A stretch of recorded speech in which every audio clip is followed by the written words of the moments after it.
Broadcasting from the business capital of the world, this is the Podcast Business News Network. Welcome back to the show. We're joined once again here by Amy Stolberg. Excited to have her. She's a private psychotherapist and also a life coach. Amy Stolberg is the name of the company.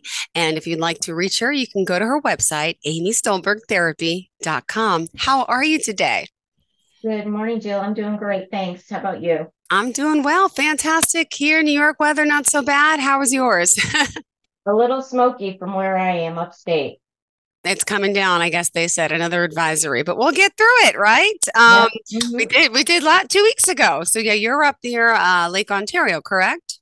Correct. So we're getting the smoke from the Canadian fires. Well, I wish you guys luck. We'll get through it together. For new time listeners, Amy, tell us a little bit about the work you do, please.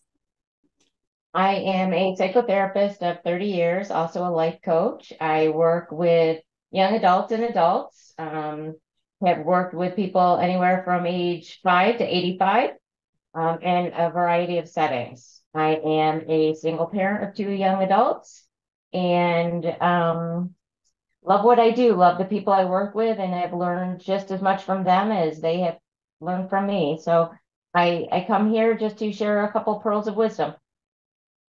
And we're ready to listen. What did you have in mind today? We've had some great talks in the past. And do you have an area of focus for us today? Well, I kind of wanted to touch on the difference between therapy and life coaching. Sure. And then maybe give a couple of skills for people to take away. So I wanted to talk about the difference between the therapy and the coaching. Therapy is really about healing the past. Mm-hmm. And coaching is focusing on the future. Therapy is gaining insight and resolving feelings from the past. And coaching is about uncovering your goals and what's blocking you from achieving your dreams. In therapy, you make a treatment plan to manage mental health symptoms. And coaching is developing a collaborative plan that allows you to achieve your dreams. Therapy is talking about the problems of the past, and coaching is talking about the possibilities of the future. And I think that, that's where the difference is. And people often start with the mental health, the therapy, and then get themselves to the point of life coaching because they want to take those things and move them forward. And by the way, as a life coach, you can work with anyone in any state, right? Correct. That's also a difference. Yeah, absolutely. Thank you for mentioning that. With therapy, it is definitely to the states that you are currently licensed in, and I am a licensed clinical therapist in the state of New York, and I'm looking to get some collaborative licensing in some of the other surrounding states. Coaching you can do nationally and internationally, and that's where I'd like to kind of go with things. What I've learned over the 30 years is that no matter where you are, where you're born, the color of your skin, the language you speak, your personal characteristics, emotion is emotion, love is love, pain is pain, personal goals and sense of achievement is the same no matter where you are. We all have those internal drives to want to do better. And I think that's, kind of the universal message is that we all can benefit, whether it be from therapy or life coaching. So there's no borders to that. And also, just to point out, the state that you are licensed in then to work in the private sector is it New York? I am licensed in New York.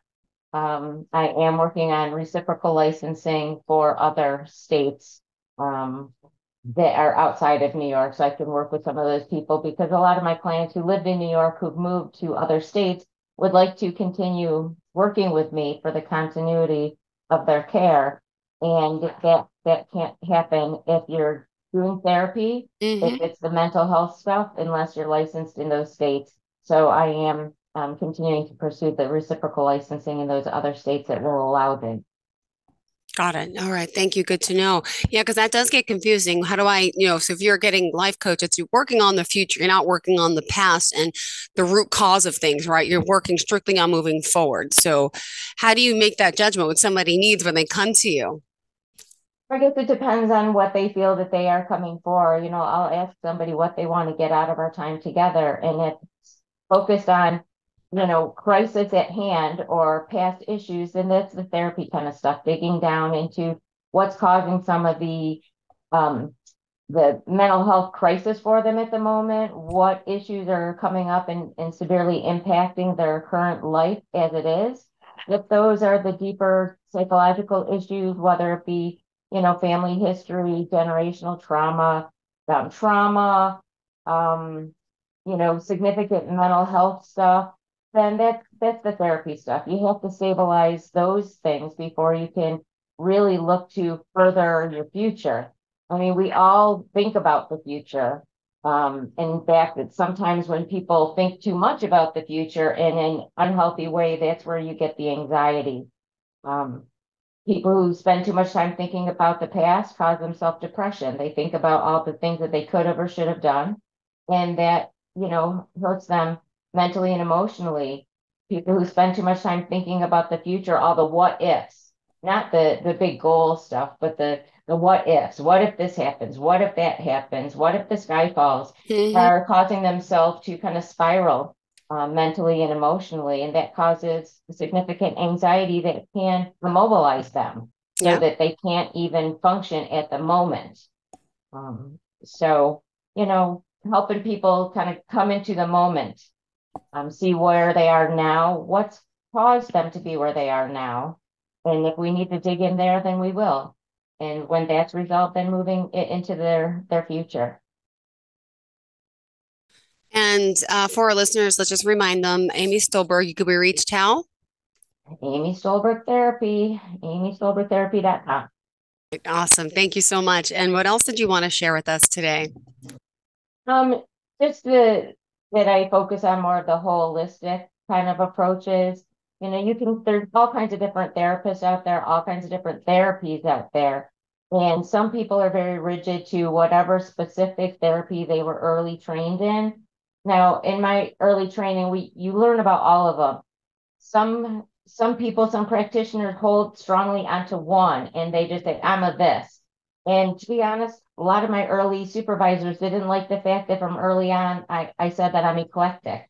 And that would drive some of the old therapists crazy because they were trained in a very rigid way that you pick your therapy and you stick with it. And I didn't see it that way. I saw that, people are different and therefore not everything works for everyone.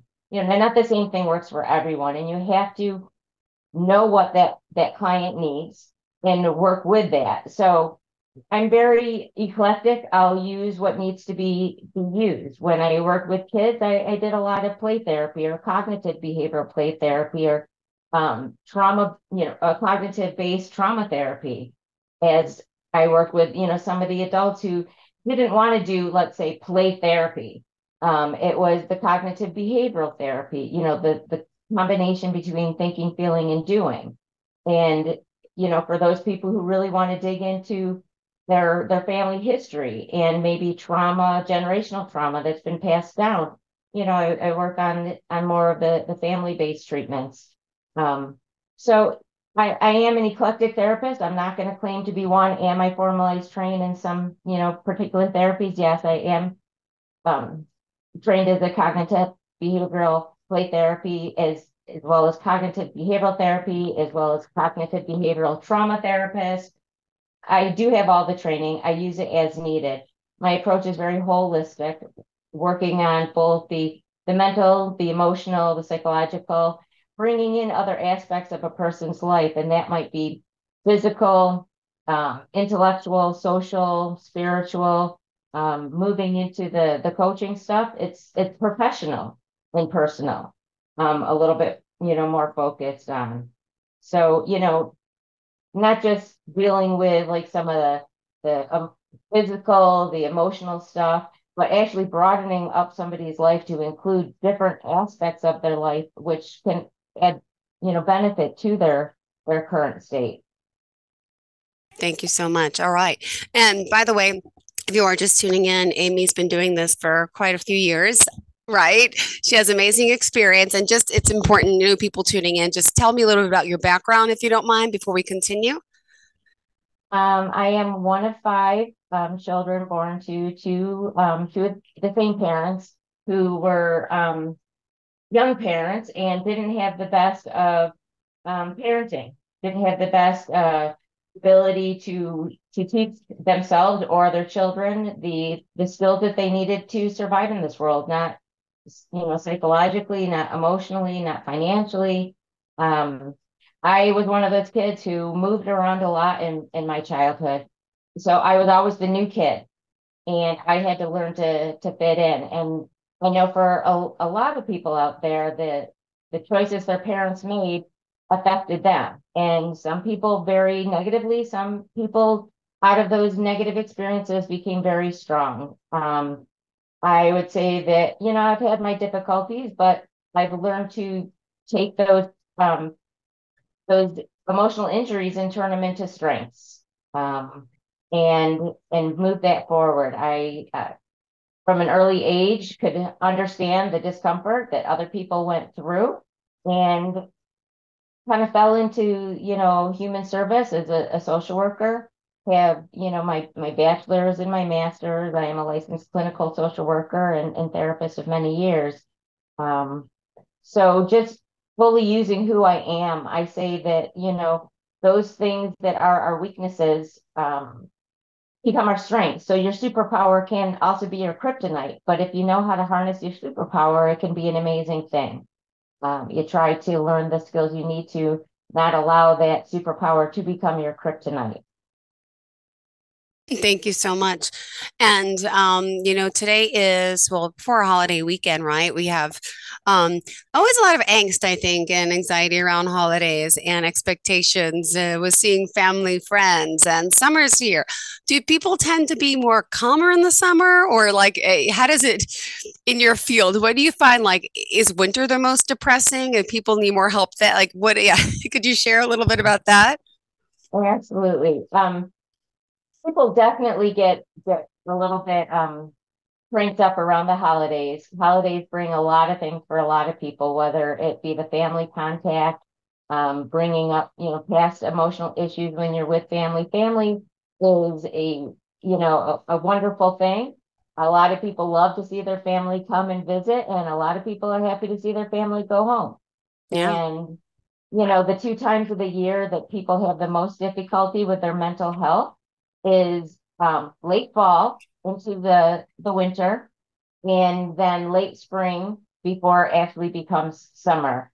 I think that there's reasons for that. I say Thanksgiving is the springboard to hell, because that's when people start thinking about the holiday seasons and start getting very anxious about, seeing family, bringing up family issues. They get worried about the finances that come with the holidays, travel. The weather affects the mood significantly. For people who have seasonal affective disorder, it starts kicking in, and oftentimes by the time it starts to kick in, it's a little late.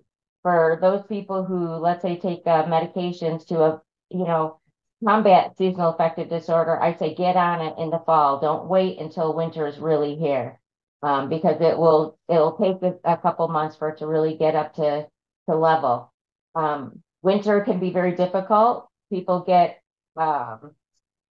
they get tired of being in the house and gloomy weather. Spring comes and people get excited to get out, but then until spring is really solidly here, it's just kind of tormenting. So the two times of the year that I have seen mental health start to deteriorate is into the fall, into the winter, and then late spring until we actually solidly get into summer. I encourage my clients to prepare for that year after year. If they know that they're affected significantly by the seasons, have something in place, whether it be have their medication lined up, have their card full of skills have, a plan for those days that they know that they haven't felt good in the past. Don't wait until you're in the midst of crisis to plan for the crisis. Get a head start on that. When you know that that's who you are and how you react and you're prepared for it, it goes much easier than, swimming in the middle of the pond and then getting sucked down and wondering why that happened. Well, So this, yeah. Oh, go ahead. I was going to say this, coming week with the holidays, the 4th of July weekend, definitely I see my clients, get a little bit more anxious. True. And irritated. So helping them kind of pre-plan, okay, what they're doing, who they're going to see, what the plan is, whether they're visiting family, do they have an exit plan if that's what they need? If they know that if they stay too long, it goes from a beautiful family gathering to an ugly situation, then making their appearance and having an exit plan. Yeah, got it. Absolutely. And do you have a specialty with I know you're good at everything. Is there something you really enjoy helping people with the most, or do you see the most of lately in your practice? Boy, but what I see the most of is communication stuff, relationship stuff has jumped out much. I mean, that's kind of number one is the relationship you have with the people around you. And what goes hand in hand with the relationship is the communication you have with the people around you, how you interact with them. Communication is key to all of it and helping people learn how to communicate better. We all think we're wonderful communicators, and when I say, let's talk about some communication skills, sometimes people are like, oh, yeah, I know how to communicate.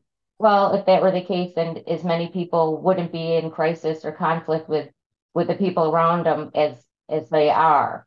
Hmm. So, addressing some of the communication stuff, I've seen more issues around relationship stuff, couple relationship stuff, young couples, older couples, probably equally as much as the family stuff, the relationships, difficulties people have from their family of origin.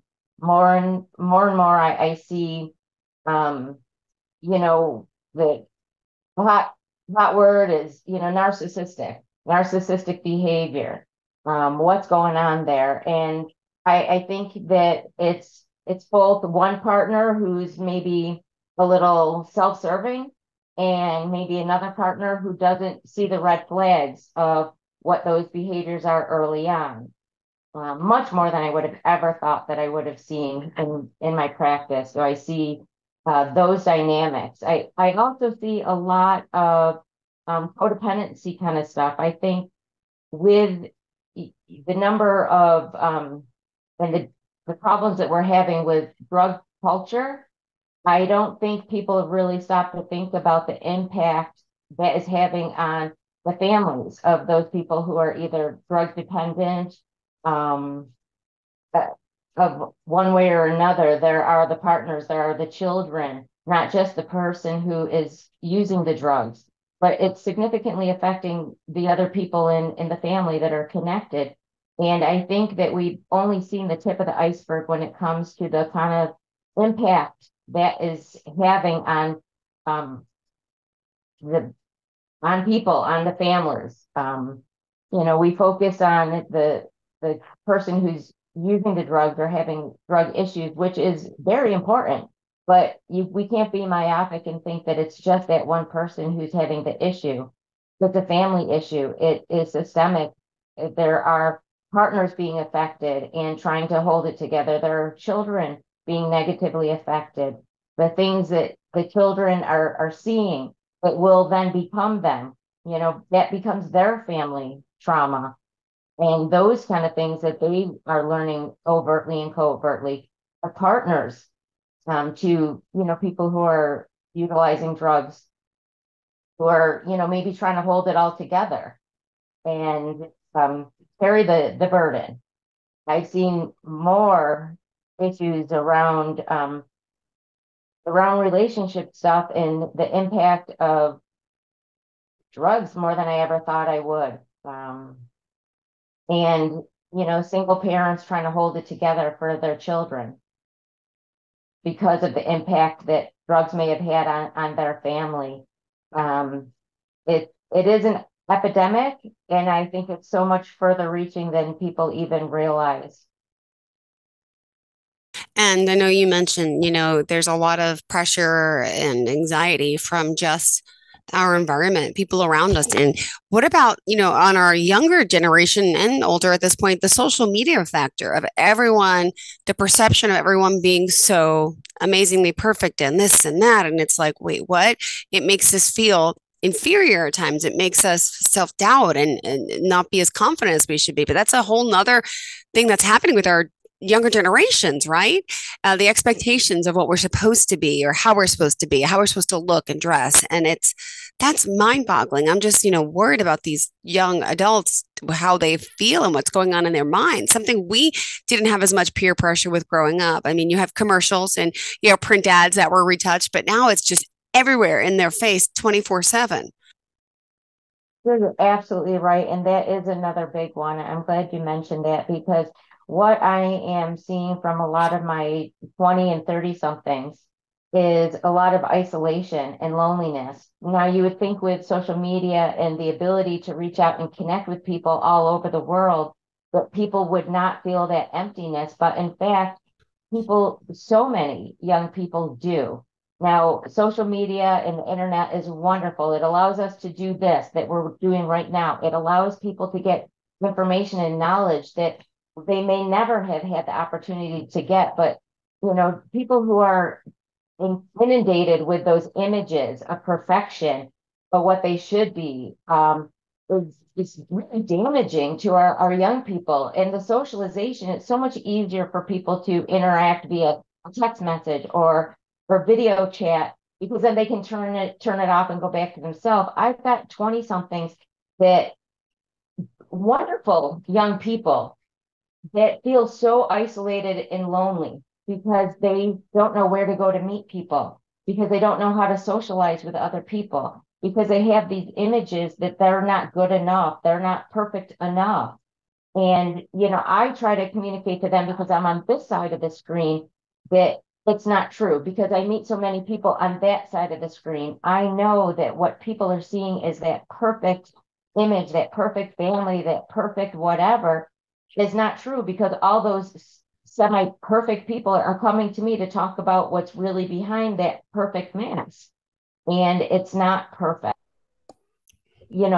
I wish I could find a way to connect all these young people who are having these self-esteem issues and, high anxiety issues about either not being perfect or about what other people are thinking about them.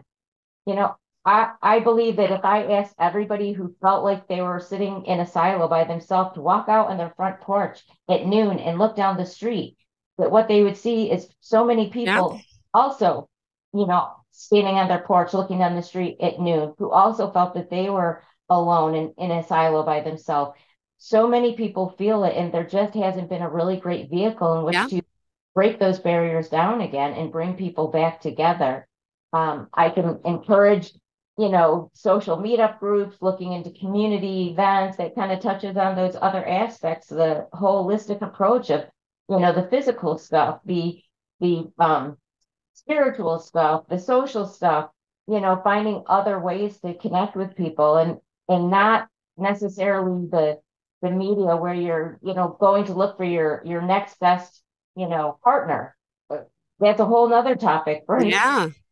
But go do something that you enjoy doing, not with the expectation that you're going to meet your new best person, but because it's something you enjoy doing or you want to learn how to do. And ironically, there are going to be other people there who also enjoy doing that activity or want to learn more about that activity, and then that automatically have something in common. So, getting the courage to put themselves out there and interact with people in person again is huge. The anxiety it creates for people. I tell my clients, I don't think other people think about us nearly as much as we think they think about us. Yeah. And ask them to think themselves when they see someone or notice something, do they really overthink that, or is it a momentary fleeting thing? So if somebody looks at you, it's not because there's anything wrong with you. That may be just an instinctual thing to look that direction. Mm-hmm. Somebody notices you. Yeah. That's an instinctual thing. We notice our surroundings, but we have to not get in our heads and spiral out that they're thinking X, Y, and Z about us, because that might be that person's insecurity, and the other person knows nothing about it. True.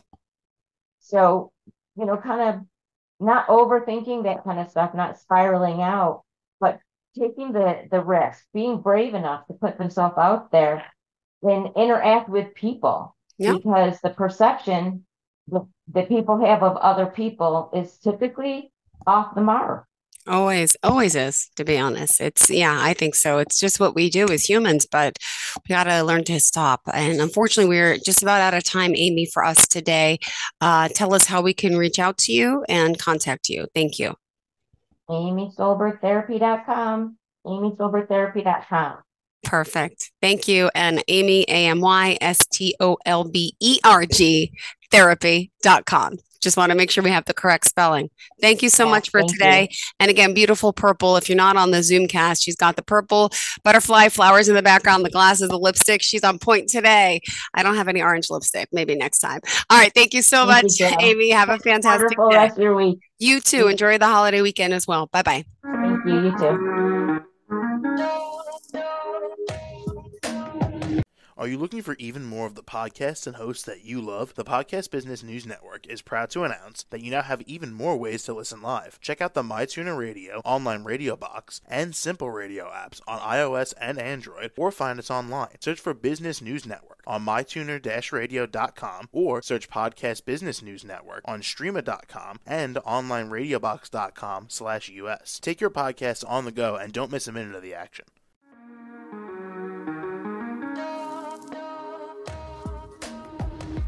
Broadcasting from the business capital of the world, this is the Podcast Business News Network. For nearly 2,000 severely injured veterans, everyday life has become filled with barriers. Day-to-day simple tasks can become pretty daunting. I have to carry my chair up 2 flights of steps or have somebody do it for me. What scares me the most is just the falling. When I'm struggling with my house, I think, to have that one great barrier just knocked down, it's crucial.